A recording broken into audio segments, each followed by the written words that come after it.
Bethlehem Tabernacle TV. Jésus a dit, vous connaîtrez la vérité et la vérité vous affranchira. Bethlehem Tabernacle TV. Quand vous voyez la parole se faire chair, c'est ce qu'on appelle la vérité. Bethlehem Tabernacle TV pour votre édification. Bethlehem Tabernacle TV vous offre des enseignements et des prédications inspirées, tirées du message du temps de la fête. Suivez régulièrement Bethlehem Tabernacle TV et votre âme sera bénie.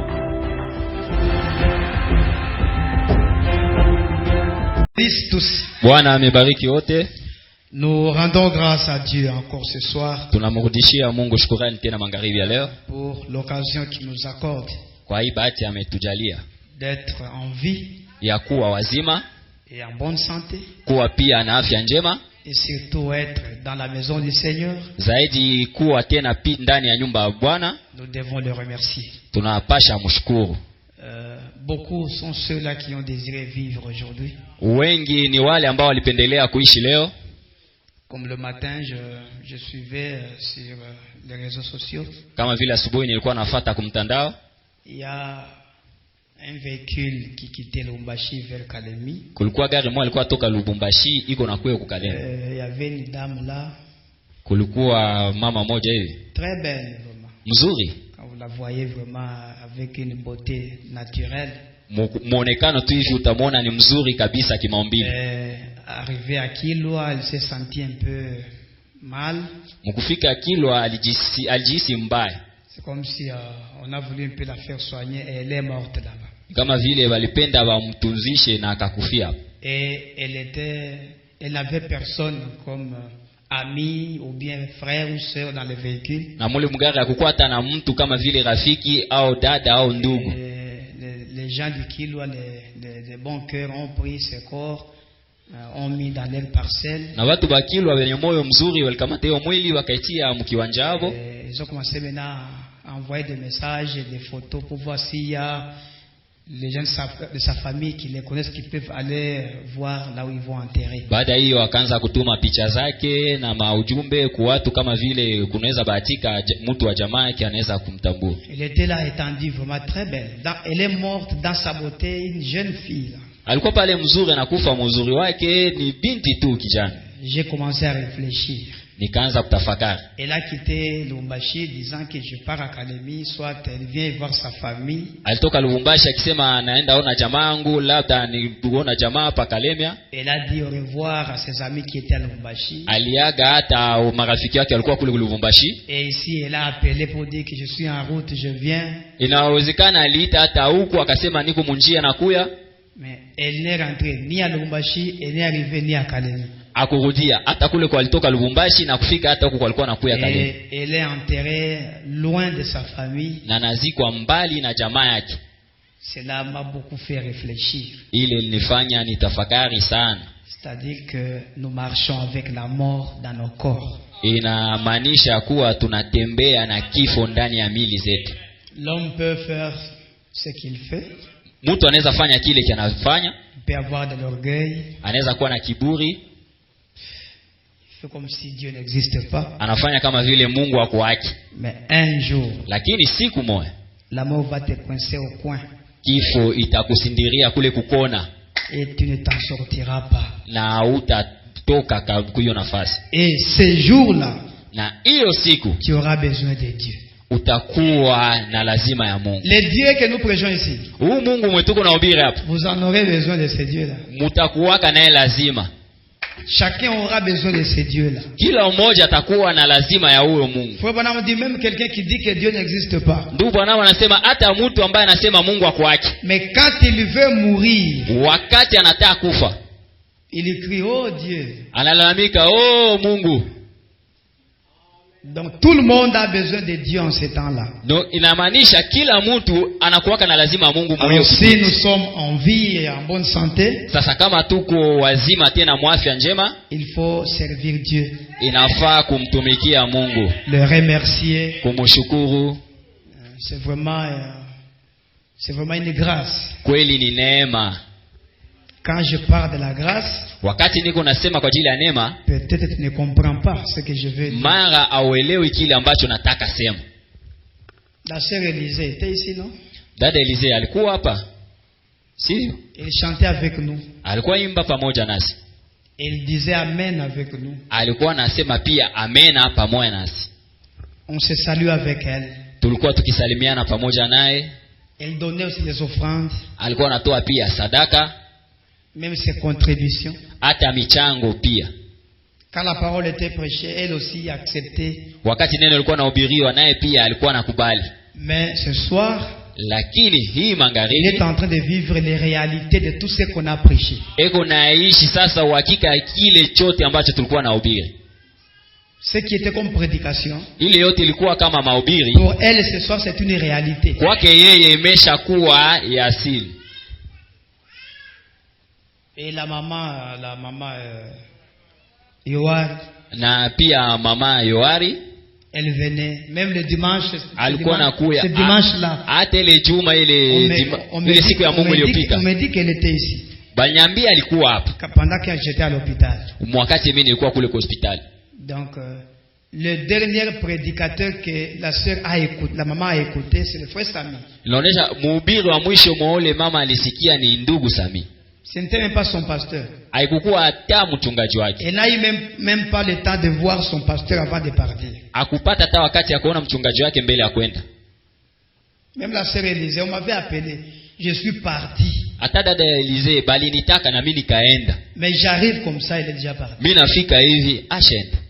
Elle ne m'a même pas vu, elle ne m'a rien dit. Akunionaka kunyambia kitu. Donc, Inamaanisha nous devons savoir que tunapasha jua ya kuwa un jour nous partirons. siku moja Et tutatoka. tout dépendra de la façon dont tu as préparé ton âme. Na yote natokana na namna ambao ulitayarisha nafsi yako. Ce que tu négliges aujourd'hui, Kile ambacho kunapuzia leo ça sera important pour toi demain. kitakuwa kia lazima kwako kesho. Mettons-nous debout. Basi tusimame Nous wima allons lire la parole. na nataka soma neno. Job, Ayubu chapitre 38, sura ya 38 verset 4 mstari wa 4 jusqu'au verset 16. hadi mstari wa 16. Où étais-tu quand je fondais la terre? Ulikuwa wapi wakati nilikuwa naunda udongo? Dis-le si tu as de l'intelligence. Sema kama unao akili. Qui en a fixé les dimensions? Ni nani aliyeweka hii mapana? Le sais-tu? Unajua? Ou qui a étendu sur elle les cordeaux? Au ni nani alitia kwavo Mipaka. mipaka? Sur quoi ces bases sont-elles appuyées? Kunini hiyo mipaka inajishikilia? Misingi ya dunia. Misingi ya dunia inashikilia. Ou qui en a posé la pierre angulaire? Au ni nani aliyeweka hiyo jiwe ya utwiko? Ya kona. Ya kona. Alors que les étoiles du matin éclataient en chant d'allégresse, Wakati ambao nyota za asubuhi ilikuwa ikiangaa, Kimba, et Kimba, que tous les fils de Dieu poussaient des cris de joie, na wana wote wa Mungu walikuwa kitosha masauti ya furaha. qui a fermé la mer avec des portes, Nani aliyefunga bahari na milango? quand elle se lança au sein maternel, Wakati ilikuwa ikijitupa, quand je fis de la nuée son vêtement, wakati ilifikia muwingu mavazi yake, et de l'obscurité c'est l'ange. na kupitia giza. Quand je fis de la nuée, wakati nilifanya wingu na kuwa mavazi ya dunia na giza na kuwa vitambaa. Quand je lui imposais ma loi, Wakati nilikuwa nikimshirtisha sheria zangu, et que je lui mis des barrières et des portes. na wakati nikimtilia mipaka na milango, Quand je dis, wakati nilisema tu viendras jusqu'ici, utakuja hadi hapa, tu n'iras pas au-delà. hautaenda zaidi hapa. Ici s'arrêtera l'orgueil de tes flots. Hapa ndio kutashimamia kiburi ya upepo wako. ya maupepo wako. Depuis que tu existes, Wakati wote ambao uko unaishi, as-tu commandé au matin? uliomba mwasubuhi, ulishaleta amri kusema bon bukuche kwanza leo. Depuis ulizaliwaka ushakasema tu sasa leo usiku bukuche. As-tu commandé au matin? Umeshashutisha asubuhi ipate kucha? As-tu montré sa place à l'aurore?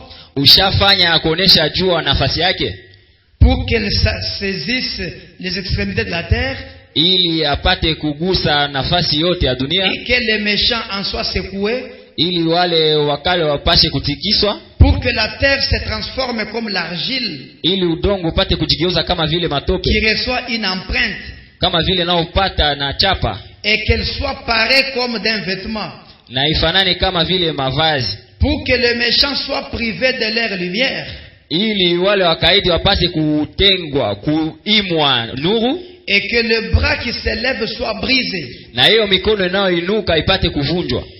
As-tu pénétré jusqu'aux sources de la mer? Ushaingia paka pale kuchemchemo ya bahari? T'es-tu promené dans les profondeurs de l'abîme? Ushatembea mule mukilindi ya moto? Que Dieu bénisse sa parole. Mungu abariki neno Vous lake. pouvez vous asseoir. Basi mnaweza kuketi. C'est Job qui pose cette question. Ni Ayubu C'est ambaye, Dieu qui pose la question à Job. ni Mungu ambaye iko na swali Ayubu. Où étais-tu Ulikuwaka wapi quand j'ai fondé la terre? wakati nilikuwa naunda ulimwengu? Dis-le si tu as de l'intelligence. Sema kama unayo akili. Donc l'homme, Ni kusema mtu avant de venir sur cette terre, mbele ya kuja hapa kudunia il était d'abord quelque part. alikuwa kuna nafasi moja.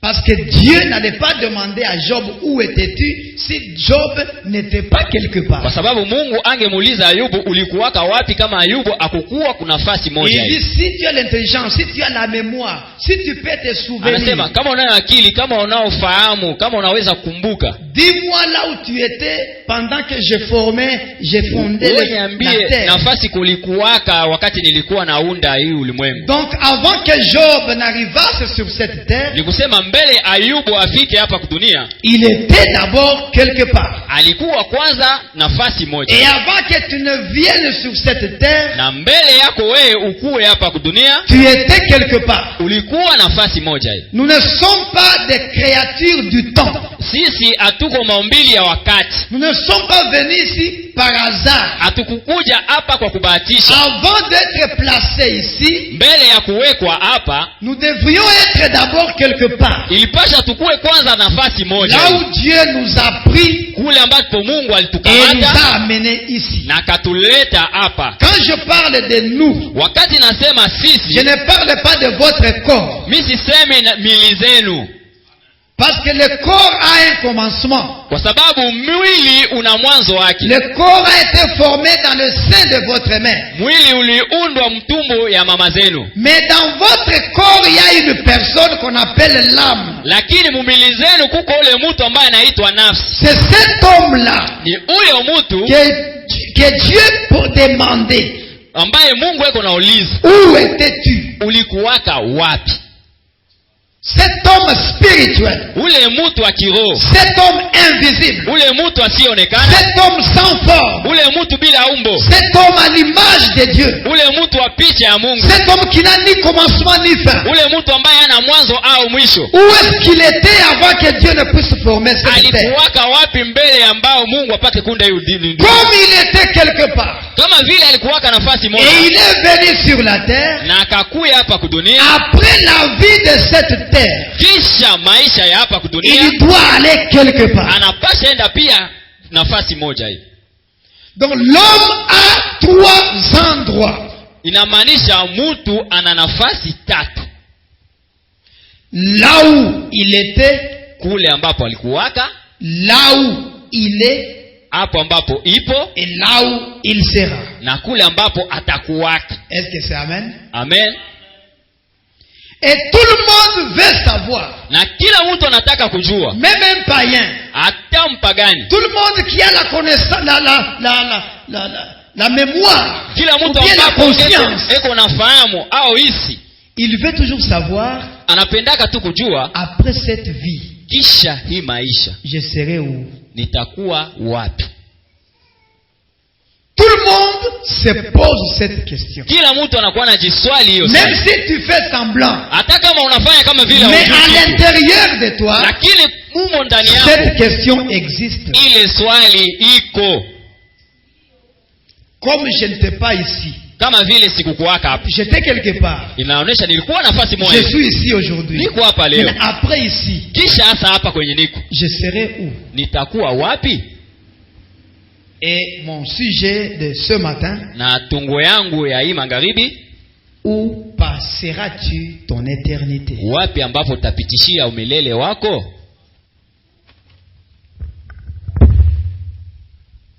Où passeras-tu ton éternité? Ni wapi utapitishia umilele wako?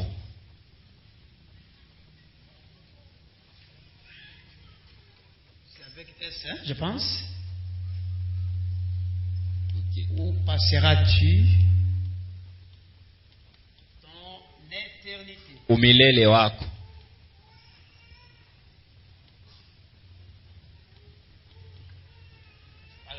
Une très bonne question. Ni swali moja mzuri sana.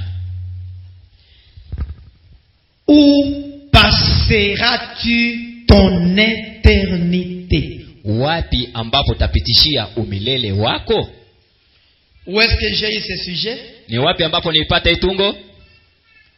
C'est l'histoire de cet homme que je vous ai toujours raconté. Ni hadithi ya huyu mtu ambao nawafasiriaka na hadithi kila Je wakati. vais vous le lire plus tard. Ndawasomea tu kisha tu hapo. Il n'allait pas à l'église. Hakukuwa naenda kukanisa. Cet homme n'aimait pas Dieu. Ule mtu hakukuwa anampenda Mungu. Il n'avait même pas besoin de Dieu dans sa vie. Hakukuwa hata na lazima ya Mungu maisha yake. Et il avait beaucoup de moyens. Na alikuwa na pesa nyingi. Il vendait des véhicules. Alikuwa anauzisha magari, Il achetait alikuwa anauza pia, et vendait. anauzisha. Mais sa femme, un jour, Lakini mke wake siku moja elle était partie quelque part dans une église. alienda nafasi moja mkanisa, Et là, elle avait reçu le Saint-Esprit. na kule akapokea Roho Mtakatifu. Quand elle est revenue, Wakati alirudia elle kutoka a huko, essayé de parler à son mari. akaanza azungumza na mume Son wake. mari a dit, Mume wake akasema, toi va à l'église, je n'ai pas le temps d'aller à l'église. wewe uende tu kanisa, mimi sina wakati ya kwenda kule makanisa. Église. Makanisa.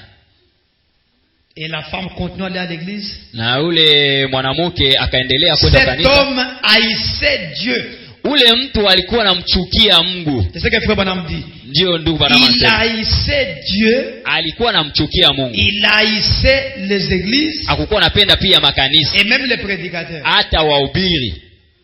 Lui, il était toujours dans les affaires de l'argent. Yeye alikuwa tu uchuruzi ya Un vitu vyake ya grand homme pesa. d'affaires. Mtu mmoja wa uchuruzi sana. Mais un jour, Lakini siku moja, pendant qu'il voulait aller vendre une voiture, wakati alikuwa anapenda ende uzisha gari, il voulait faire sortir la clé dans sa poche pour donner à la personne qui voulait acheter la voiture. alikuwa apenda atoshe fungulo mfuko wake juu ili apatie ule ambaye alikuwa atauza hiyo Et gari il a yake. trouvé un petit papier dans sa poche, Na kakuta karatasi ndogo mfuko wake, ne sachant pas qui avait mis ce petit papier dans sa poche. bila kujua ni nani aliweka hiyo karatasi mfuko wake. Si c'était sa femme, je ne sais pas. Kama ilikuwa mke wake Si sijui, c'était tombé du ciel, je ne sais pas. kama ilitokaka ikaanguka kutoka mbingu Mais sijui, juste un petit papier dans sa poche. lakini ilikuwa tu karatasi ndogo mfuko wake. Et il a regardé Kisha akaangalia, et c'était écrit: na ilikuwa ikiandikwa kwa hiyo karatasi, où passeras-tu ton éternité? ni wapi utapitishia umilele wako? Il a lu. Akasoma, C'est bizarre ça. akasema hivi vya kushangaza hivi. Où passeras-tu ton éternité? Ni wapi utapitishia umilele wako? Qui a mis ça ici? Ni nani aliweka hii hapa? Il a lu encore. Akasoma tena, Il a commencé à se poser des questions. akaanza kujiswali. Donc après cette vie, Inamaanisha kisha hii maisha il y a l'éternité. kuko umilele. Donc je dois aller quelque part. Inaonesha kuwa nitaenda nafasi Mais moja je hivi. vais aller où? Sasa mimi nitaenda wapi? Bien que j'ai l'argent, Ijapokuwa nina pesa, je suis marié, nishaoa, j'ai des véhicules, nina magari, je travaille. niko natumika, Mais tout ça, ça va rester. lakini hivi vyote vitabaki. Maintenant, où est-ce que je vais passer ma vie future? Sasa ni wapi nitapitishia maisha yangu ya kesho? Après cette vie. Kisha hii maisha, Et quelque chose est entré dans son cœur. kitu kimoja kikaingia ndani ya moyo wake, Il a commencé à avoir les soucis. akaanza kuwa sasa na ile juhudi de chercher Dieu. ya kumtafuta Mungu. Il a pris ce petit papier, Akamata hiyo karatasi ndogo, il a jeté. akaitupa, Il est parti. akaenda. Il fait quelque part, la voix lui dit rentre, va encore lire. Akafika nafasi moja, akasikia sauti namwambia rudia tena uende usome. Il est rentré, Akarudia, il a lu, akasoma tena, il a jeté. akatupa, Il est parti. akaenda tena. La voix lui a dit va encore lire. Sauti tena namwambia rudia uende usome tena. Donc, il a lu 3 fois. Akasoma mara 3 hiyo karatasi. Dès qu'il a lu la 3e fois, Mwakati tu alisoma ya mara il a 3, senti quelque chose en lui, akasikia kitu moja ndani yake commence à réclamer Dieu. kinaanza sasa kuomba Il Mungu, commence à chercher Dieu. kinaanza sasa kumtuma amtafute Et il a Mungu, commencé à aller dans des églises. na akaanza enda sasa makanisa. Nous allons lire ça. Tutasoma hiyo, Et c'est là où j'ai tiré mon sujet. na ni pale ambapo mimi nilitosha tungo yangu. Où passeras-tu ton éternité? Ni wapi utapitishia umilele wako? Mes amis, après cette vie, il y a encore une autre vie. Marafiki, kisha hii maisha kuna maisha ingine. Je ne prêche pas pour vous faire peur, Mimi sihubiri kwa ajili ya kuatia oga, mais je vous prêche pour vous préparer. niko nahubiri kwa ajili ya kuwatayarisha, Parce que le but de la prédication, kwa sababu shabaha ya mahubiri ce n'est pas simplement de vous donner la connaissance de la parole. haiko tu kuwapatia ujuzi wa neno. Frère Branham dit, nous venons à l'église. Ndugu bwana anasema tunakuyaka ukanisa. L'église, c'est le trône du jugement. Kanisa ni enzi ya hukumu. Nous venons pour préparer nos âmes ici. Tuko nakuya kwa ajili ya kutayarisha nafsi zetu hapa. Beaucoup de gens dans cette église ne savent pas pourquoi ils viennent à l'église. Watu wengi mwi kanisa wajui kwa nini wanakuyaka mkanisa. Je ne crois pas qu'il peut y avoir 5 personnes qui savent réellement pourquoi ils viennent à l'église. Siamini kama kunaweza kuwa watu 5 ambao wanajua kweli kweli kisa ambacho wanakuyaka hapo kanisa. S'il y a ceux qui savent pourquoi ils viennent à l'église, ils ne sont pas nombreux. Kama kuko wale ambao wanajua kwa nini wanakuyaka kanisa hawako wengi. Il y a ceux qui viennent juste par habitude. Kuko wale wanakuyaka tu kwa mazoea. Si je ne viens pas, on va me demander tu étais où. Kama sikukuye wataniuliza ulikuwa wapi. Si je ne viens pas, papa va me demander, maman va me demander. Kama siendi baba ataniuliza, mama Le ataniuliza, pasteur va m'appeler. mchungaji ataniita. Et puis si je ne pars pas à l'église, quand je vais mourir, qui va chanter pour Na moi? kama siendi ukanisa wakati takufa nani ataniimbia? Batanimbia Kioba. Donc les cantiques, les chansons coutumières. Manyimbo tu hii ya kijamaa, Asili. ya kiasili. Alors il faut, parce que les gens aujourd'hui, j'avais même entendu quelqu'un dire, Kwa sababu wewe unataka kukanisa? nilisikia hata mtu anasema toi tu ne pars pas à l'église. Unataka kukanisa? Il dit à un ami, Nani baadhi watakuzika kama unakufa? qui vont t'enterrer si tu meurs? Donc il y a maintenant des gens qui vont à l'église. Ndio naonesha kuko watu sasa wako naenda C'est kanisa. juste pour qu'ils soient bien enterrés. Ni kwa ajili tu bazikwe mzuri. Ou Siku bien watakufa. quand ils auront des problèmes, Au siku watakuwa na que matatizo, l'église puisse contribuer. kanisa ipate kuchangia. Et de telles personnes, Na watu wa aina ile s'ils ont des problèmes et que vous ne contribuez pas, kama wako na matatizo na mchangizi, c'est facile qu'ils quittent l'église. ni rahisi watoke mkanisa Et commencer des problèmes. na kuanzisha matatizo, Parce que lui, kwa sababu il yeye est venu pour ça. alikuya kwa ajili ya hiyo kitu. Maintenant, quand il ne trouve pas la chose qu'il est venu Sasa chercher, kama akuti kitu ambacho alikia kutafuta, ça le décourage. inamfadhaisha. Il y a ceux qui viennent juste pour jouer les synthétiseurs. Kuko watu wengine wanakuyaka tu kwa ajili ya kupiga kinanda. Et vous savez, j'ai fait des remarques. Na mnajua mimi nilichunguza sana. Beaucoup de frères qui jouent des instruments à l'église ne suivent pas la parole. Wandugu wengi ambao wanakuwaka napiga mainstruments mkanisa hawafataki neno. Mubangalie tu kusura, mnabangalia tu. Observez-les bien. Quand ils sont là, Wakati wako hapo devant les instruments, mbele ya hiyo vinanda, vous verrez que leurs pensées utaona ya kuwa mawazo yao est beaucoup attaché à ces choses-là. inaangalia sana vile vitu. Et s'il vient avant à l'église, Na kama anakuya mbele il kukanisa, ne vient pas parce que la parole de Dieu dit vous devez aller à l'église avant. hakui kwa ajili neno ya Mungu inasema unapasha kuja ukanisa Il mbele. vient parce qu'il sait que je dois jouer là. Anakuya kwa sababu anajua kuwa mimi ndio napasha piga hii kinanda. Essayez un peu de dire bon, on va faire un mois, on ne jouait pas. Le synthétiseur. Mupime tu kusema tutafanya mwezi moja Vous hatutagusa verrez hata que kitu. les gens qui venaient avant et qui jouaient la musique viendront en retard. Utaona kuwa wale watu walikuwa kuya mbele kupiga mziki wataanza kuya nyuma. Ça, j'ai remarqué même à Lubumbashi, c'est comme ça. Ile kitu nilikichunguza hata kule Lubumbashi ni hivyo. Vous verrez beaucoup de jeunes. Utaona vijana wengi Ils viennent, ils dorment à l'église. wanakuya wanalala mkanisa. C'est la musique. Ni muziki. La musique. Muziki tu. Et quand on dit, bon, là-bas on achète des instruments, vraiment, l'orchestre c'est complet. Na mwakati anasema C'est akule. facile qu'ils quittent l'église pour aller là-bas. Beko na vifaa vyote, korali yote shenea. Ni rahisi ule mtu kutoka na nama kanisa.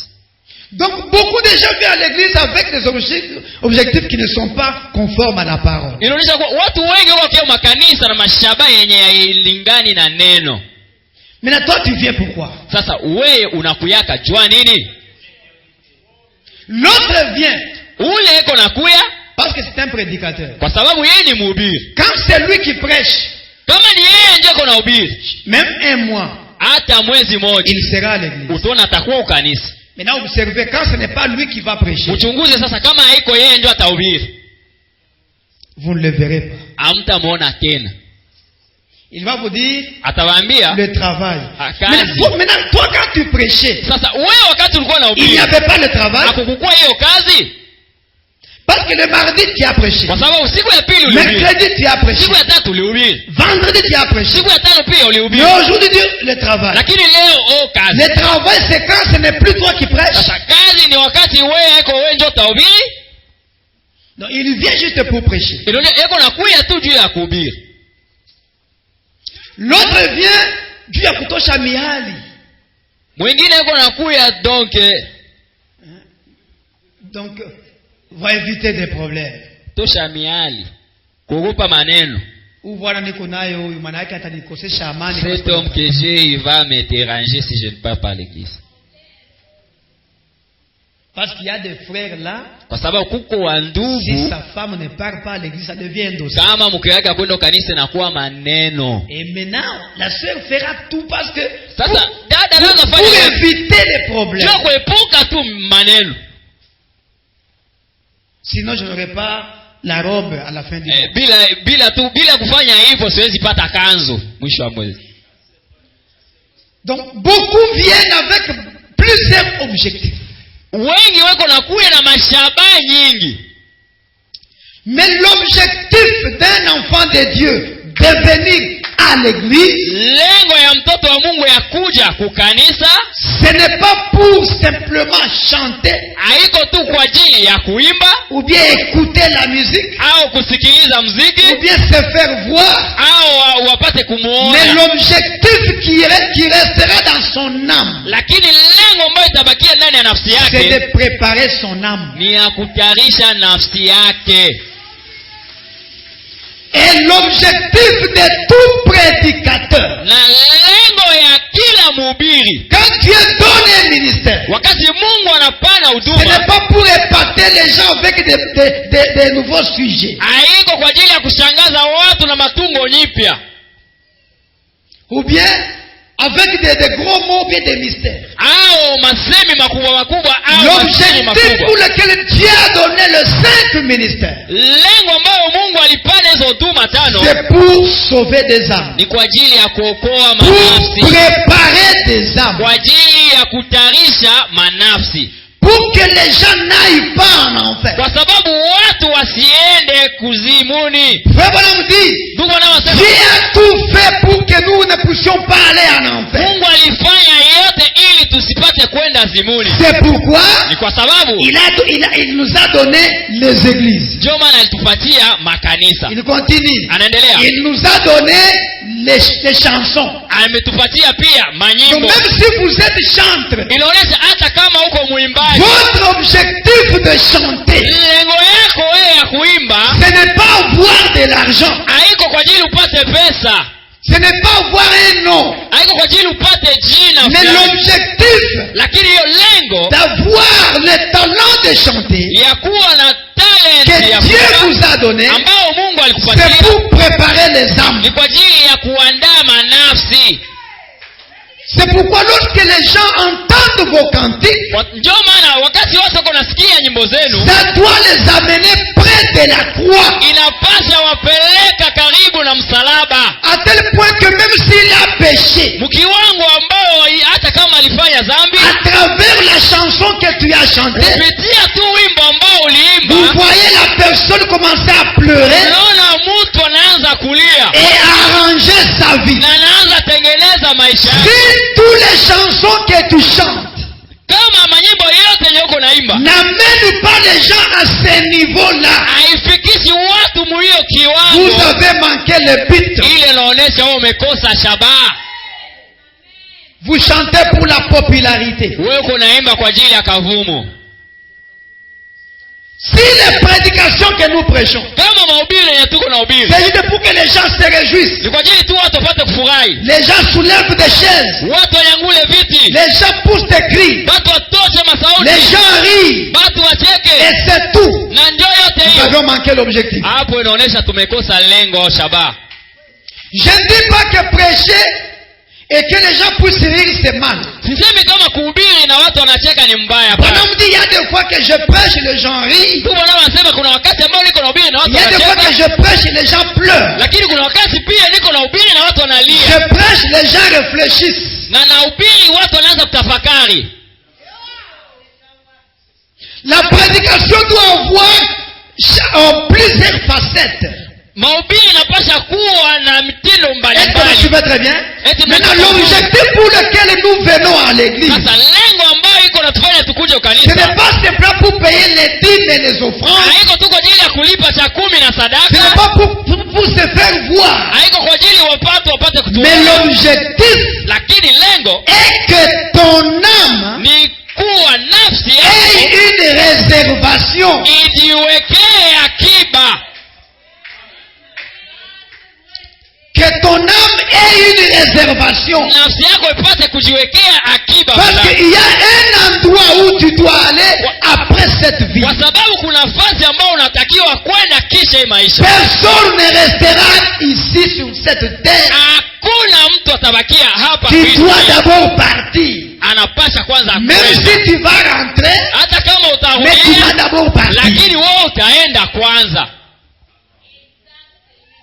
Et si tout le monde avait cet objectif, Na kama watu wote walikuwa na hii lengo, les chaises ne seraient pas vides. hivi viti havingekuwa wazi.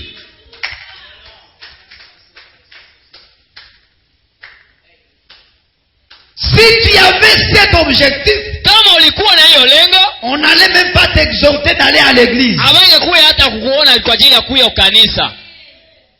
Aujourd'hui, on vous exhorte Leo hii tunakuwa kia kuombeleza d'aller à l'église. kwa ajili tu ya kwenda kanisa, Mais au moment de votre mort, lakini wakati ya kifo yako personne ne t'accompagnera. hakuna mwenye atakusindikiza.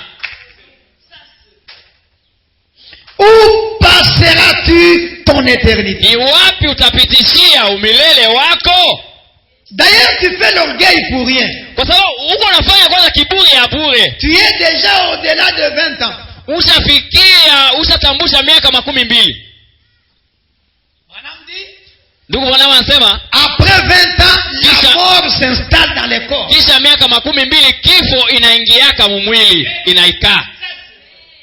Juste après 20 ans, Kisha tu miaka 12. le nouveau locataire vient et il s'installe. Ule mpangaye mpya anakuya anaikaa.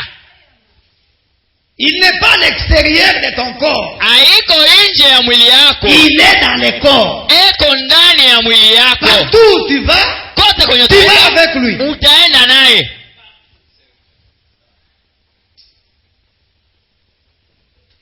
Et maintenant, William Branham dit, Na sasa ndugu bwana anasema tout le monde kila mtu dans cette vie, muhii maisha, sur cette terre, muhii dunia il veut savoir, anapenda kujua après cette vie, kisha hii maisha j'irai où? taenda wapi? Vous savez, Mnajua une femme peut être là, mwanamke anaweza kuwa hapo elle ne vient pas à l'église, akuyu kanisa, elle vient quand elle veut, anakuya siku anapenda, mais quand elle est déjà enceinte, lakini mwakati anakuwa na mimba, et on lui dit que non, non, dans dans 4 jours tu vas accoucher. Na wanamwambia msiku 4 utazala. Utaona hata sura ule sera anaanza kumpenda Mungu sana. Vous allez voir même le visage de la sœur, elle va commencer à aimer les choses de Dieu. Ce n'est pas l'amour de Dieu. Haiko mapenzi C'est ya la Mungu. peur de la mort. Ni boga ya kifo. Tunakuwa kula kidogo anamuka baba Mungu na kushukuru kwa kulinda usiku wote. Asubuhi prière en Voilà, famille. prière en Tu ne famille. priais pas en famille. Waya kukuwa na maombi ya jamaa. Ces derniers jours, Sasa mumasiku tu ya mwisho la hapa. prière. Maombi. Est-ce que c'est l'amour de Dieu? Eti ni mapendo ya Mungu. Mungu we, Dieu, c'est réalisé. c'est réalisé. Ilikuwa wakati wa kuzala. C'était au moment d'accoucher. Oh, Mungu nioneko. Oh Dieu, souviens-toi de moi. C'est la peur. Ni boga. Cela prouve que dès le début tu n'étais pas prête. Ile inaonesha kama tokeo kwa kumwanzo kukuwa tayari. C'est ce qui provoque cette peur-là. Na njoo yenye iko na chemsha hiyo Tu boga. commences à être assidu à l'église. Wewe unaanza kujisukuma kanisa. C'est parce que tu as peur. Ni kwa sababu Tu vas kuna voir boga. que dès qu'elle va accoucher, Utaona wakati tu atazala. 5 mois à la maison. Miezi 5 kunyumba. Sasa hii courage ulikuwa niko na kata courage que tu avais. dernière semaine avant uzale tu Mwezi étais à ya l'église. mwisho ulikuwa kanisa. Mais maintenant tu fais 5 mois. Sasa unafanya miezi 5. La question est celle-ci. Swali ni hii. Excusez-moi pour la question. Munisamee kwa hii swali. Tu étais tellement faible, c'est avant d'accoucher, ou bien tu deviens tellement faible, c'est après avoir accouché? Ulikuwa mzaifu ni mbele ya kuzala au unakuya sasa kuwa mzaifu kisha kuzala? Que mes sœurs me répondent. Cette faiblesse, Badada wanijibie. ile mzaifu mnabusikiaka ni au yazala wala kishazala ndio unakuwa mzaifu. Moi je suis aussi mari d'une femme, non? Na mimi pia niko bwana mke. Je sais que c'est quand la femme est enceinte qu'elle est faible. Najua ya kuwa ni wakati mwanamke iko na mimba njoo anakuwa mzaifu. Mais quand elle a déjà accouché, Lakini kama shazala, c'est tout. binaisha. Vous la verrez au marché. Utamwona kusoko. Vous la verrez partout en train de marcher. Utamwona pasi yote iko Elle natembea. laisse le bébé à la maison. Anaacha mtoto kunyumba. Mais seulement elle ne vient pas à l'église. Lakini hakui tu kanisa. C'est parce que cette sœur-là Ni kwa kuwa ule dada huyo ne sait pas pourquoi Dieu a mis l'église sur cette terre. ajui ni sababu gani Mungu alitia kanisa hapa pa dunia. Ce jeune homme Huyu kijana était riche. alikuwa Il mtajiri, avait des véhicules. alikuwa na magari, Il insultait Dieu. alikuwa anamtukana Mungu. Il n'aimait même pas aller à l'église. Hakukuwa anapenda hata kwenda kanisa. Mais après avoir lu ces petits papiers, Lakini kisha tu kusoma hiyo karatasi il kidogo, s'est posé la question. alijiswali. Donc malgré tout ce que j'ai ici, Inaonesha kama hata niko na hivi vyote, un jour je laisserai ça. siku moja nitaacha hivi. Maintenant, où est-ce que j'irai vivre pour l'éternité? Sasa ni wapi ambapo nitaenda ishi kwa ajili ya umilele?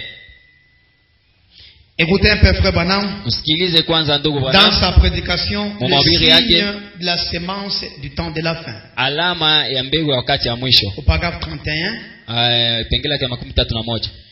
Maintenant, tout homme avisé, Sasa kila mtu mwenye kujumlishwa, s'il est dans son bon sens, kama eko tu muhisi yake nzuri, essaye toujours de savoir ce que lui réserve le futur. anapimaka tu kila wakati kutafuta kujua kile ambacho kinamtarishia kesho. Kile kitamfikia kesho. Kitamfikia kesho. Kila mtu akiwa na akili anapendaka ajue kesho litakuwa. Tout homme de bon sens. Nous désirons tous connaître cela. Si bote tunakuwaga na tamani kujua hiyo. Quel est le prochain pas que je ferai? Ni hatua gani ambao nitafanya? Où irai-je après ici? Ni wapi ambapo utaenda kisha hapa? C'est comme un homme qui traverse un ruisseau. Ni kama mtu ambaye yuko napita mpoi mtoni. Il monte sur une pierre. Anapanda kujiwe. Puis il regarde tout autour. Kisha anaangalia sa pembeni. Pour voir où il posera son pied prochainement. Ambapo ni wapi atakanyaga tena mgulu yake kuna nafasi kwa hatua nyingine. Si ndio vile? Anaingia mtoni kisha asimama pa jiwe. Il est sur une pierre. Avant d'enlever son pied sur cette mbele ya kutoa hiyo mgulu kulile jiwe ambao anasimamia. Il ne fermera pas les yeux. Hawezi funga macho. Parce qu'il sait qu'il y a déjà danger. Kwa sababu unajua hapa kuko hatari. Il va regarder partout. Ataangalia kote. Pour voir s'il y a une autre pierre. Kuangalia ni wapi kuko jiwe lingine. Là il va mettre son pied. Wenye atatia mguu lingine. Puis kisha il regarde tout autour. Anaangalia sa kule pembeni. Pour voir où il posera son pied prochainement. Aone wapi ambapo atatia mguu yake kwa hatua nyingine. Il ne peut tout simplement pas sauter n'importe où. Hawezi kuruka ijalishi wapi. S'il le fait, kama anafanya hivyo, il se noiera. Ataingia mumai. Il doit regarder où il va. Anapaswa angalia ni wapi yuko naenda. Après avoir traversé ceci, kisha kupita hapa, où irai-je ensuite? Ni wapi nitaenda tena? Après avoir traversé cette vie, kisha kupita kui maisha hii, où irai-je ensuite? Wapi ambapo nitaenda tena? Il en est ainsi pour nous tous. Njoo ile ambapo ipo kwa ajili yetu sisi sote. Cela a été le cri de la race humaine à travers les âges. Ile ndio ilikuwa malalamiko ya taifa ya wanadamu kupitia vizazi. Où aller après ici? Ni wapi tutaenda kisha hapa? Est-ce que c'est amen? Eti ni amina? Où passeras-tu ton éternité? Wapi ambapo utapitishia umilele wako? Où iras-tu après cette vie? Ni wapi utaenda kisha hii maisha? Ton âme quittera ton corps l'un de ces jours. Nafsi yako itatoka mwili yako siku moja. Où ira ton âme après cette vie? Wapi ambapo nafsi yako itaenda kisha hii maisha?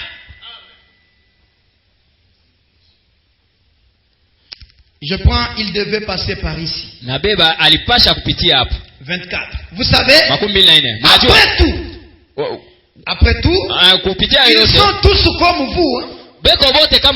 Ils veulent découvrir quelque chose. L'homme est conscient qu'il vient de quelque part dans l'au-delà. L'homme est conscient qu'il vient de quelque part.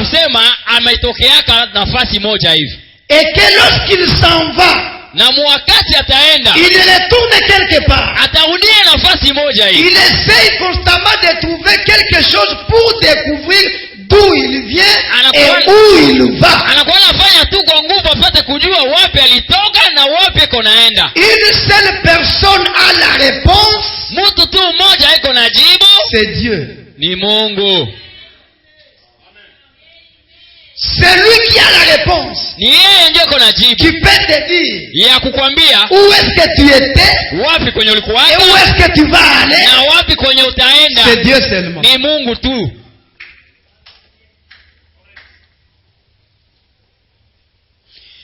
Tout homme désire regarder au-delà du rideau. Mtu wote anakuwa anapendelea aone mbali ya pazia. Voilà. Au-delà de la mort.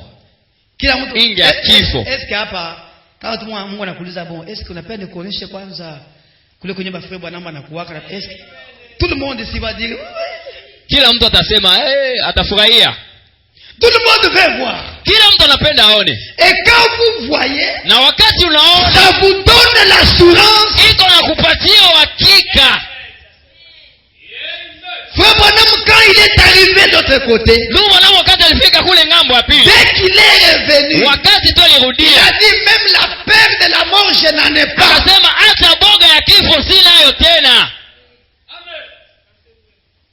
Il dit même la façon de prêcher de frère Branham avait complètement changé. Et il dit, même si je ne viens pas à l'église, ciel. mie nitaenda kumbingu. Mais malgré ça, Lakini hajalishi, chaque jour il était à l'église. kila siku alikuwa kukanisa. Lui qui avait l'assurance Yeye ambaye alikuwa na uhakika que sa maison était là, ya kuwa nyumba yake ilikuwa huko, son chien était là, umbo wake pia naye ilikuwa son huko, cheval était là, punda yake naye alikuwa sa huko, femme était mke là, wake naye alikuwa huko, sa fille était là. binti wake alikuwa huko. Lui qui avait l'assurance, Yeye ambaye alikuwa na uhakika, même sa chaise était là. hata kiti yake pia ilikuwa huko. Il allait juste dire, Alipasha tu kusema, bon, je ne prêcherai plus, mimi sitahubiri tena, je n'irai plus à l'église. mimi sitaenda tena ukanisa, Parce que Dieu ne pouvait pas rectifier. kwa sababu Mungu angepasha tena kusahisha ile kitu. Mais malgré cette assurance, Lakini haijalishi hiyo hakika, dès que les portes de l'église étaient ouvertes, Branham était à l'église. wakati milango ya kanisa ilikuwa ikifunguliwa, Branham alikuwa mkanisa. Malgré cette assurance, Haijalishi hiyo hakika, Branham demandait pardon. yeye alikuwa naomba msamaha, Alors que même s'il ne demandait pas pardon, ijapokuwa hata kama hakukuwa naomba il msamaha, allait tout partir au ciel. yeye angeenda tu kumbingu, Parce que le ciel d'abord, c'était, Dieu lui avait donné, c'était pour lui. kwa sababu alama C'est Mungu alipatia un yake bien privé. ilikuwa yake ya kipekee. Mais les voilà Lakini alikuwa hapo à l'église. kanisa, Il prêche, anahubiri, il prie, anaomba, il gêne, anafunga mafungo, il demande pardon. anaomba msamaha. Maintenant, nous autres ici, Sasa si wengine hapo, c'est juste par la foi. ni kwa imani tu. Qui a déjà vu sa maison au ciel ici? Nani ashaona nyumba yake kumbingu hapo? C'est par la foi. Ni kwa imani Maintenant, tu. nous, Lakini sie nous qui marchons par la foi, si venye tuko natembea kupitia qui imani, irons au ciel par la foi, tutaenda kumbingu kupitia imani. regardez maintenant la négligence que nous avons. Angalia sasa uzembe ambao tuko nao. D'ailleurs, qui t'a dit que tu iras au ciel? Sasa nani kwanza nani alikwambia kwa utaenda kumbingu? Peut-être que tu as une vision. Ulipata ono Et d'autres visions, na maono ce sont wengine des pensées. inakuwa ni mawazo. Balihubiri vile mbingu inakuwa. On a prêché comme comment est le Alors, ciel. on a créé mawazo. Tu commences à créer maintenant des pensées. De voler avec les anges. Unaona siku na ruka na malaika. Kisha sasa tenda mbinguni. Et puis tu dis je vais partir au ciel. Si Branham Kama ndugu qui avait Branham cette assurance, ambaye alikuwa na hiyo hakika, mais Branham lakini yeye aimait Dieu. alikuwa anampenda Mungu. Il dit même si je ne pars pas à l'église, Anasema hata kama mimi siendi je kukanisa, serai sauvé. lakini mimi nitaokolewa. Il dit je ne prêche pas parce que j'ai peur d'aller en enfer. Anasema sihubiri kwa sababu nina uoga ya kwenda Mais je kuzimu. prêche parce que j'aime le Seigneur. Mimi niko nahubiri kwa sababu nampenda Mungu. Aimons le Seigneur. Tumpende Mungu. Mes amis, aimons le Seigneur. Marafiki, tumpende Mungu. Le pasteur a toujours dit comme ça. Mchungaji tu anasemaka Il a toujours dit comme ça. yeye anasemaka tu Et kila les wakati. gens sont en train de partir. Na watu bego naenda. Yule anasemaka semaka tu. Il a toujours dit comme ça. Ah, Batu abaendi. Et il y a ceux qui commencent déjà. Tu ne sais pas si le prochain c'est qui. Haujui kama mwenye atafuatia ni nani. Peut-être le pasteur est venu juste pour toi. Labda mchungaji alikuja tu ni kwa ajili yako. Njoo ilifanya arudie. John anisumbua tu, kunisumbua tu. Ngati commence à Wewe tu wewe. Peut-être c'est toi. Juu ya manégligence yako. À cause de ta négligence, Udhaifu wako, malaisser aller. kuachilia tu kwenda huku na huku. Depuis uliweza kukupatia mashauri ya usikiaji. Pengine ni juu wewe tu. Peut-être c'est toi.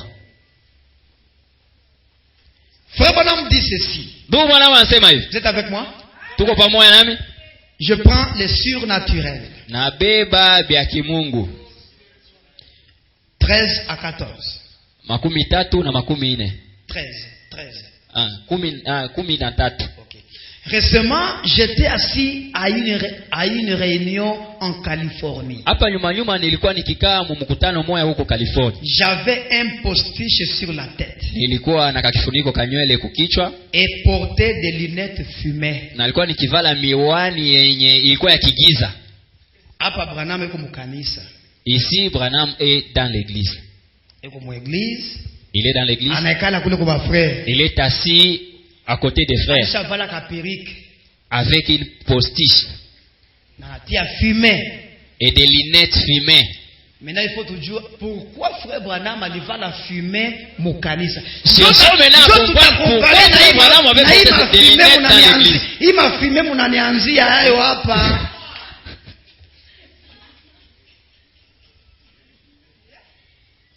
Si réellement ce sont les mêmes raisons que Branham portait. Et je portais les lunettes fumées. Juste pour écouter la théologie d'un frère. Kwa sababu tu nipate kusikia teolojia ya ndugu fulani. Parce qu'il y a un prédicateur théologien qui devait prêcher. Kulikuwa ndugu mmoja mhubiri wa kiteolojia alipasha hubiri. Autrement il m'aurait reconnu. Mumsemo ile angepasha kunitambua kiurahisi. Singeva la fumée. Si je ne portais pas de fumée. Si je n'avais pas de postiche. Il m'aurait remarqué facilement. C'est-à-dire on porte les fumées pour qu'on ne puisse pas vous reconnaître. Manake unanivaliaka fime juu nisikutambue. Takosa kutambua kila siku mimi nakuonaka. Kanisa kenyewe kiko tu hivi. Ici Branham a porté. Il ne voulait pas que ces gens-là les reconnaissent qu'il était dans l'église. Parce que ces gens-là les critiquaient. Il prêchait contre lui. Alors il a dit bon, comme il prêche contre moi, je vais me camoufler, je vais porter un postiche.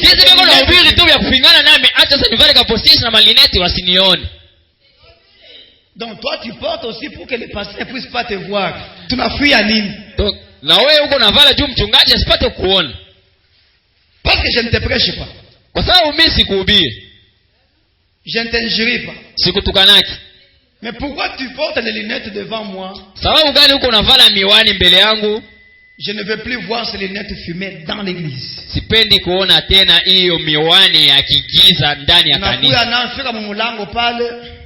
Tu viens avec ça, tu arrives à la porte de l'église, tu enlèves. Comme ça, vous savez, les yeux parlent, les yeux communiquent. Pendant que je parle, tu me regardes alors que tu es en train de dormir. Moi, je pense que tu es en train de me regarder.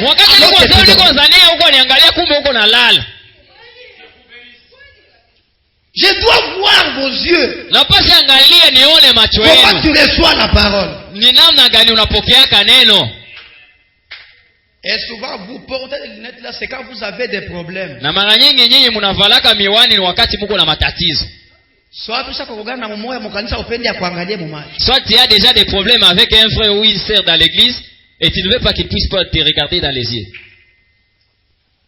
Alors vous commencez à laisser les lunettes fumées dehors. Ici, il n'y a pas de soleil ici qui va déranger vos yeux. L'atmosphère est bonne ici. Est-ce que c'est amen? Il dit sinon, il m'aurait reconnu. J'étais assis avec des gens juste à côté de moi. Et ils ne m'ont même pas reconnu. J'étais simplement assis là, voyant simplement, regardant partout. Et je les entendais même parler de moi.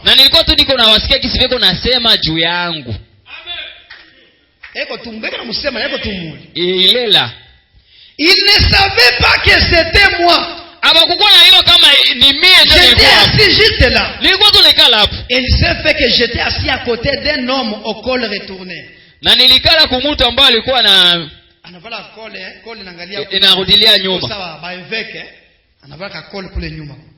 Et puis un ministre vint sur l'estrade. Kisha mhubiri moya akakuya pale kumibali. Et cet homme est l'un de mes convertis à la guérison divine. Ni umoja wa watu ambao nilioa mwenye aliamini wakati niko nahubiri uponyaji wa kimungu. Donc les convertis de frère Branham, il était prédicateur, il commence à prêcher. Mais il prêchait un moment, lakini alikuwa anahubiri wakati moja, puis il repartait et un valet de chambre changeait ses vêtements. Qu'il transpirait un peu. Kisha alikuwa anaenda mkachumba mwa pembeni anabadilisha mavazi kwa sababu jasho lilikuwa linamtoka, anarudi. Il prêche. Anahubiri. Il transpire. Anaangalia jasho. Il coupe la prédication. Anakata mahubiri. Il va au bureau. Anaingia huko kwa office. Il change des habits. Anabadilisha manguo. Il vient encore, il continue. Anakuja tena anaendelea na kuhubiri. Anahubiri. Jasho linatoka tena. Il va au bureau. Anakuja tena kwa office. Il change des habits. Anabadilisha tena manguo. Il continue la prédication. Anaendelea na mahubiri. Puis il se présentait de nouveau sur l'estrade. Et ce grand homme qui était assis là, à côté de moi, a secoué la tête. Puis m'a regardé. Il a dit, et ça s'est comporté comme un serviteur de Christ. Eti hivi ndio kujiongoza kama vile mtumishi wa Kristo. Mtumishi wa Mungu anaanza kwa hivi kweli. Uko na ubiri ndio change kwanza manguo, urudie. Njoo kanaambia frère Branham, est-ce que ndio mtumishi wa Mungu huyu kweli? J'ai dit, nikasema, je ne suis pas le juge. Sema, mimi siko mwamuzi. J'ai dit, je pense que son message est merveilleux. Nikasema, nawazia ujumbe wake uko sawa. Il prêche bien. Anahubiri vizuri. Bien qu'il change des habits, mais il prêche bien. Ijapokuwa anabadilisha manguo, anahubiri mzuri. Il a dit, akasema, êtes-vous chrétien? Eti, uko mkristo? J'ai dit, oui monsieur. Nikasema, ndio. Il a dit, eh bien, akasema, sasa, pensez-vous qu'un serviteur de Christ unawazia kama mtumishi wa Kristo devrait faire tout un tas de pâtes comme cela? Anaweza fanya vitu vyote vya namna kama na hiyo? S'habiller comme cela? Kufaa kama vile? Agir comme cela? Kufanya kisi yako nafanya? Et j'ai dit, eh bien, nikasema, vizuri. Bref, à mon avis, kuna kwangu, Dieu a des gens de différentes catégories. Mungu eko na watu wa mahali nyingi pour attraper les gens qui vivent dans différentes catégories. Kwa ajili wapate kunasa watu wako naishi mu vitu mbalimbali. Dieu a des gens, Mungu eko na watu de différentes catégories wa vitu vya aina mbalimbali pour attraper des gens dans différentes catégories. Ili wapate kunasa watu ambao wako mu vitu vya aina mbalimbali. C'est-à-dire quand il y a des gens qui sont dans une certaine catégorie, ni kusema kama kuna watu ambao wako mu namna moja hali ya vitu, Dieu prépare les prédicateurs pour ces gens-là. Mungu eko na tayarisha pia mhubiri kwa ajili ya watu aina kama na hiyo. Il peut y avoir des gens ici, kunaweza kuwa watu hapa, et pour qu'ils écoutent bien la prédication, ili wapate kusikia mzuri il faut que les prédicateurs soient en veste. Inafaa mhubiri avale koti. Lui, yeye, c'est ça sa catégorie. Yeye ndio namna yake. Sasa yeye ndio Dieu doit lui envoyer des prédicateurs de ces catégories-là. Mungu anapaswa mtumia wahubiri wa hali kama hiyo ambayo yeye yuko nayo. Pour que cet enfant de Dieu soit à l'aise. Ili huyo mtoto wa Mungu apate kujisikia sawa. Sikia pasteur, mimi napendaka sana unakaa na ubiri unavala koti. Pasteur, moi j'aime toujours quand il prêche habillé en veste. Donc c'est comme ça et Dieu va s'arranger. Donc yeye ndio jinsi yako na Mungu atafanya yote. Pour qu'il lui donne un prédicateur de cette catégorie. Ili apate kumpatia mhubiri wa hali kama na hiyo ambayo yeye anataka. Est-ce que c'est amen? Eti ni amina? Il continue. Anaendelea. Il a parlé de cela, il a dit, eh bien, chaque année cet homme a des Eldorado. Kila mwaka mtu anakuwaka na Eldorado. Eldorado sio kama ni gari, kama ni koti ya mambo ya bei. Kila mwaka. Chaque année. Anapataka mbili. De Eldorado. Bwana mdi. Je suis très reconnaissant que Dieu soit si bon envers lui. Kweli kwa hakika mimi nashukuru sana kuona hisi Mungu ni mzuri sana kwake.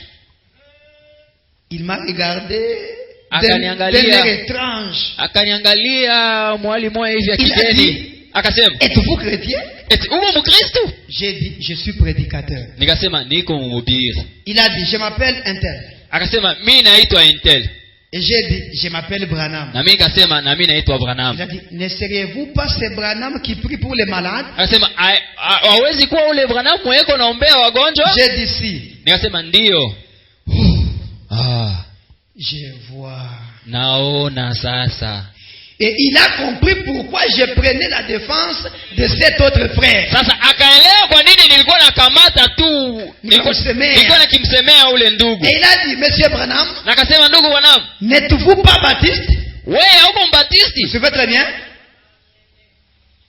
J'ai dit, nikasema, je l'étais, oui monsieur. Ndio nilikuwaka.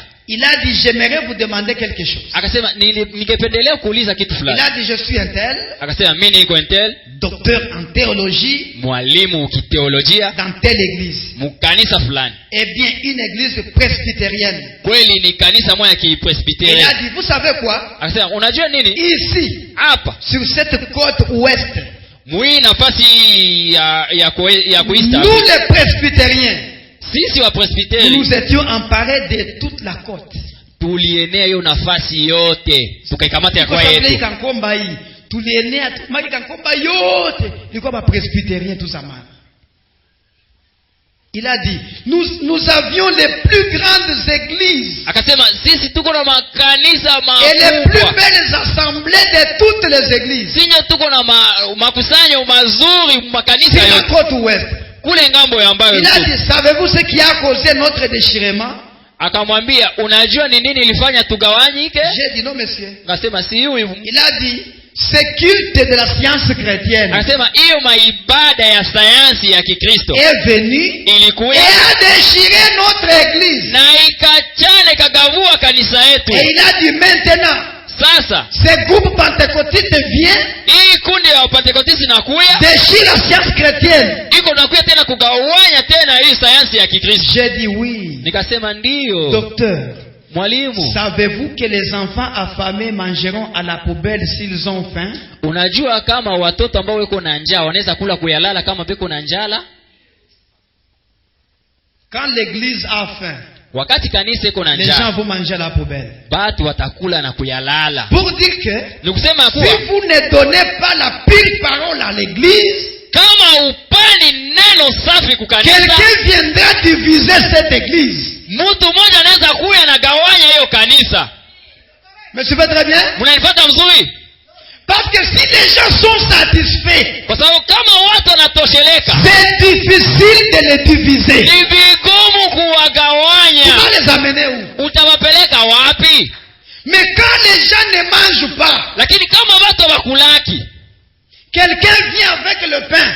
Mtu anakuja na mkate. Même s'il a jeté la poubelle, les enfants vont aller ramasser. Hata kama anatupa mkate kuyalala, wale watoto batalogota hayo.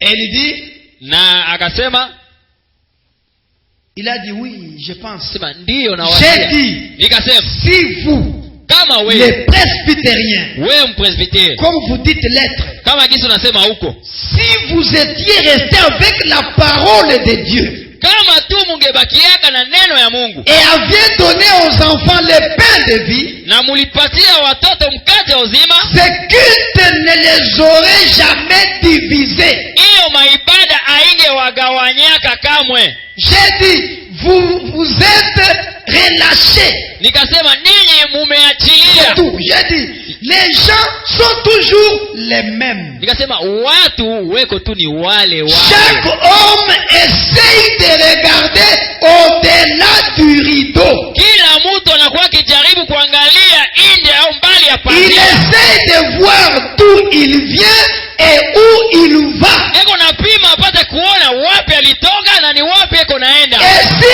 l'église du Dieu vivant ne donne pas cela, na kama kanisa Mungu aliyo hai haipani hiyo, alors le diable suscitera des cultes pour leur donner des faussetés. Sasa shetani ataamusha maibada kwa ajili ya kuwaletea vya uongo.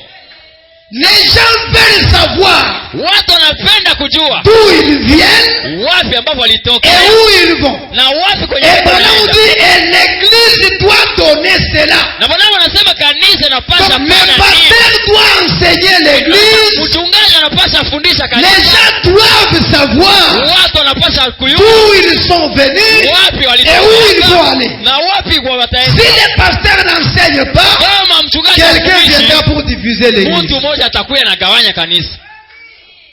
Est-ce que c'est amen? Eti ni amina. Voilà pourquoi je vais donner ça. Ndio maana mimi napasha tupana hii. Pour que vous ne puissiez pas aller manger à la poubelle. Sababu musiende kula kumayalala.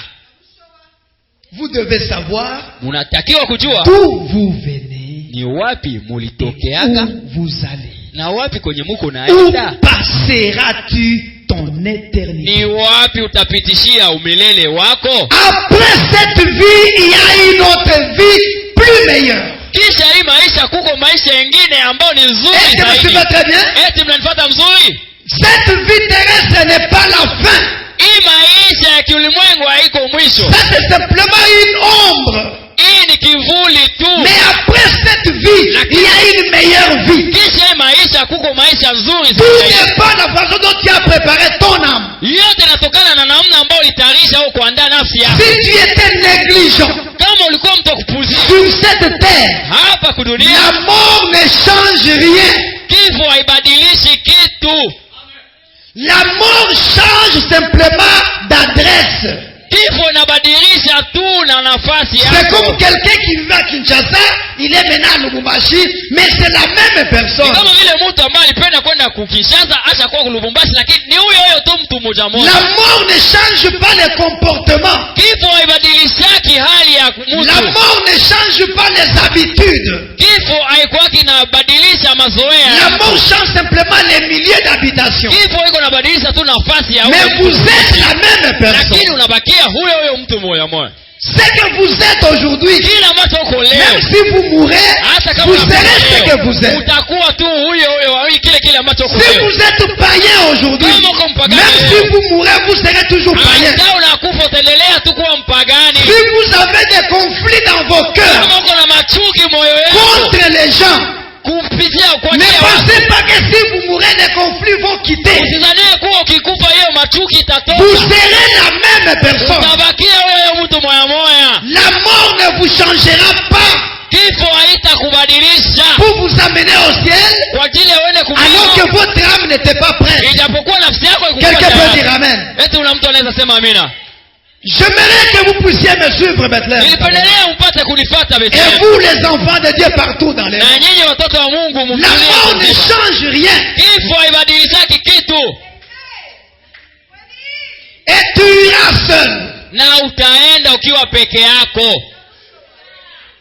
Tu n'iras pas avec ton père ou ta mère ou ton mari ou ta femme. Hautaenda baba yako, mama yako, mke wako, bwana yako. Oh, parce que mon mari a fait ça. Oh, kwa sababu mume wangu Je alifanya laisse hivi, les messages. mimi naacha Est-ce que ujumbe. toi tu vas partir avec lui? Eti utaendaga Oh, naye. parce que ma femme a fait ça. Oh, kwa ajili Je mke wangu laisse alifanya les hivi, mimi messages. naacha Oh, ujumbe. parce que mes parents ont fait Baba ça. zangu alifanya hivi, na mimi naachilia. Qui t'a dit que lui a la vie éternelle? Nani alikwambia kama yeye iko na uzima wa milele? Qui t'a dit que tes parents sont sauvés? Nani alikwambia kama wazazi wako wameshaokolewa? Qui t'a dit que ta femme est sauvée? Nani amekwambia kama mke wako Qui t'a ameshaokolewa? dit que ton mari est Nani sauvé? anakwambia kama mume wako ameshaokolewa? Les juifs sont sauvés par groupe, mais nous, c'est Walouaji Walou. Wayahudi wanaokolewa kwa kundi, lakini sisi ni umoja kwa umoja. Tu dois prendre une décision seule. Unapaswa chukua maamuzi peke yako. Que les gens tombent. Watu waanguke, Que les gens abandonnent le message. watu watilie ujumbe, Que les gens font n'importe watu quoi. wafanye jalishi C'est nini, moi avec Dieu. lakini mimi na Mungu. Que les affaires marchent ou pas.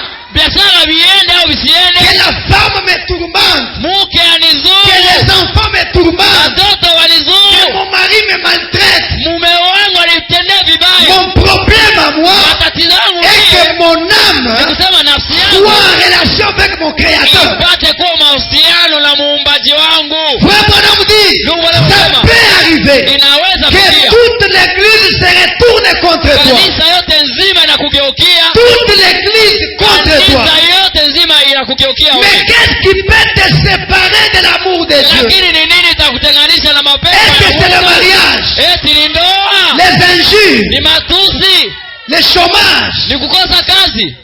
Est-ce que c'est la mort? Eti ni kifo. Paul dit même la mort Paulo anasema hata ne kifo peut pas me séparer. haiwezi kunitenganisha.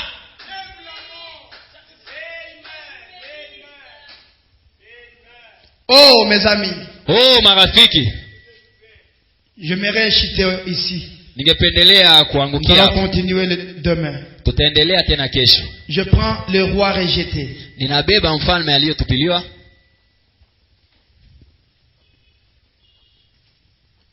Le roi rejeté, Mfalme aliyetupiliwa 47. 47. Et quand vous mourrez, Na wakati unakufa, souvenez-vous, mukumbukeni. cela ne change pas votre esprit. Hiyo haibadilishaki roho yako. Cela change simplement votre demeure. Ile inabadilisha tu nafasi yako ya kukaa. Et quel que soit le genre d'esprit qui est en vous, Na haijalishi ni roho ya namna gani ambayo iko ndani il yako. s'agit de l'endroit où vous allez. Inamaanisha na nafasi ambayo upo naenda. Là où tu vas passer ton éternité. Pale ambapo utapitishia umelele wako. Et le péché ne peut jamais entrer au ciel. Na dhambi haiwezi ingia kamwe kumbingu. Ainsi, vous dites, Munasema eh bien, vizuri. je confesse les miens chaque soir. Ninakiri kila siku yangu, nakuwa nakiri kila magharibi Mbele ya kulala, voilà tout vous ambimi. yangu mimi na je confesse chaque soir. Vous priez en famille chaque soir. Maombi ya jamaa Je kila confesse mes magharibi. péchés. Mimi nakuwa na tubu yangu. Nous avons un livre de prières. Tuko na kitabu cha maombi, Et quand nous allons à l'église, na wakati tunaendaka ukanisa nous confessons tous nos péchés. tunakuwa na tubu si wote dhambi zetu. Maintenant écoutez. Msikie sasa. Et puis, Kisha vous retournez carrément là et les commencez encore. mnarudia tena hapo hapo na mnaanza tena vile vitu. Tu as demandé pardon aujourd'hui? Unalomba msamaha leo? Pardonnez-moi, pasteur, vraiment, pardonnez-moi. Unisamehe Je ne mchungaji, voulais pas kweli faire ça. unisamehe, sikupenda kufanya hivyo. Demain, Kesho vous faites la même chose. unafanya tena kitu kimoja kile. Pardonnez-moi. Unisamehe. Demain, Kesho la même chose. kile tena kesho yake. Pardonnez-moi. Unisamehe. Nous qui sommes là pour te pardonner, Sisi ambao tuko hapo kwa ajili ya nous kusamehe, avons le devoir de te pardonner. tunashurutishwa tu kusamehe. Mais Dieu aussi te pardonne. Lakini Mungu naye pia yuko na kusamehe. Parce qu'il a dit 70 fois 7 fois. Alisema ni kusema Mara makumi Mara makumi saba, saba. mara saba. mara 17 mara 7. 70 fois 7 fois, donc 70 exposant 7. 70 fois 70 fois 70 fois 70, 7 fois. 17 mara 7. Makumi saba, mara makumi saba, mara makumi saba, mara makumi saba, paka mara saba. C'est 70 fois 7 fois. 17. Ce n'est pas 70 fois 7. Lisez bien la 17. Bible. Vous allez pardonner 70 fois Musome 7 mzuri fois. Biblia. Mutasame mara 17. Mara makumi saba, 17. 70 mara 17 fois 7 fois. C'est-à-dire 70 fois 70 fois 70 fois 70 fois 70 17 fois 70 fois 70. C'est-à-dire 70 exposant 70. 70.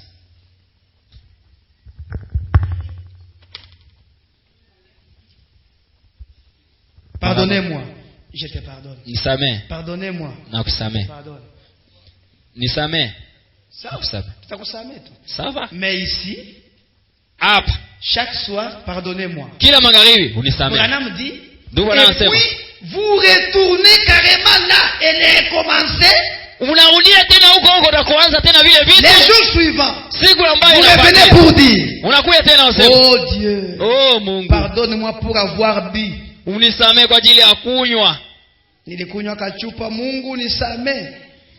Pardonne-moi pour avoir commis adultère. Unisamehe kwa ajili ya uzinifu. Pardonne-moi pour avoir menti. Unisamehe kwa ajili ya uongo. Pardonne-moi pour avoir volé. Unisamehe kwa ajili ya wizi. Et puis, Kisha vous retournez carrément et faire la même chose. unarudia tena mnafanya vile vile vitu vimoja vimoja. Pardonnez-moi pour m'être enivré la semaine passée. Unisamehe kwa ajili nilifika ile wiki iliyopita. Je n'avais pas l'intention de boire à ce point-là. Mimi sikukuwa hata ndani yangu kujisikia nipate kunywa. Et puis vous retournez carrément et buvez encore. Lakini kisha hiyo unarudia tena na unakunywa tena. Ça montre que quelque chose n'a pas changé à l'intérieur. Inaonyesha kuwa kuna kitu fulani ambacho kitabadilika mule ndani.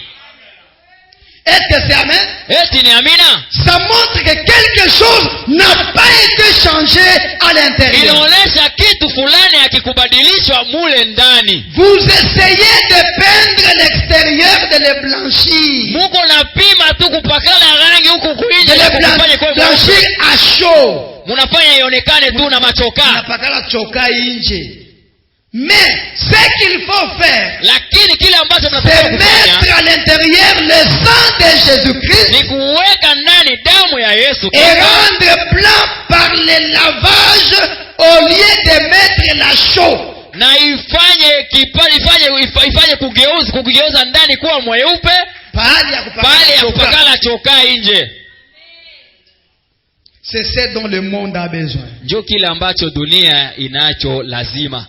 Lorsque vous mourrez, Wakati ça mtakapokufa ne change pas votre nature. haibadilishi maumbile yako, Ça change simplement votre demeure. iko nabadilisha tu nafasi yako ya kuishi. Ce que nous avons besoin, Kile ambacho tunacho lazima c'est le changement intérieur. ni mabadiliko ya ndani. Le changement interne. Mabadiliko ya ndani. Ne vous contentez pas de dire, Musifurahie tu mkisema moi j'ai déjà fait 20 ans mimi nishafanya miaka depuis makumi que j'ai mbili. écrit le message. Tokea Ce na n'est mimi pas le nijue. problème des années. Haiko shida ya miaka. Un autre peut croire aujourd'hui Wengine anaweza amini leo et Dieu le donne le Saint-Esprit, Mungu anampatia Roho il Mtakatifu, va au ciel. anaenda Et toi qui kuzimu. as fait 20 ans, tu vas en enfer. Na wewe mulifanya miaka makumi mbili unaenda kuzimu. Nous devons réfléchir. Tunapasha tafakari. Chacun doit réfléchir Kila mmoja anatakiwa sur kutafakari sa vie. kwa ajili ya maisha yake. Où passeras-tu ton éternité? Ni wapi utapitishia umilele wako Après cette vie, kisha hii maisha? si tu meurs, Kama même unakufa cette nuit, si tu hata pars, hii usiku, kama unaenda, tu vas aller où? utaenda wapi? Avec le cœur que tu as, Na hiyo moyo yenye uko nayo, les pensées qui sont dans ton cœur, hiyo mawazo ambayo iko ndani ya moyo wako, l'amour des biens matériels que tu as, hiyo mapendo ya vitu tu vya kimwili yenye l'amour uko de nayo, l'argent. hii mapendo ya pesa yenye uko nayo. La Bible dit, Biblia inasema là où sera votre cœur, pale ambapo utakapokuwa là où sera moyo votre wako, trésor, pale ambapo kunapo hazina là où yako, se trouvera votre cœur. ndio kwenye kuko pia moyo wako. Si ton trésor, tu l'as mis dans les choses du monde, Kama hazina yako uliiweka mu vitu vya dunia, ton âme ira toujours dans le monde. nafsi yako pia itaenda tu mu vya dunia. Que le Seigneur vous bénisse. Bwana amibariki. Sommes debout.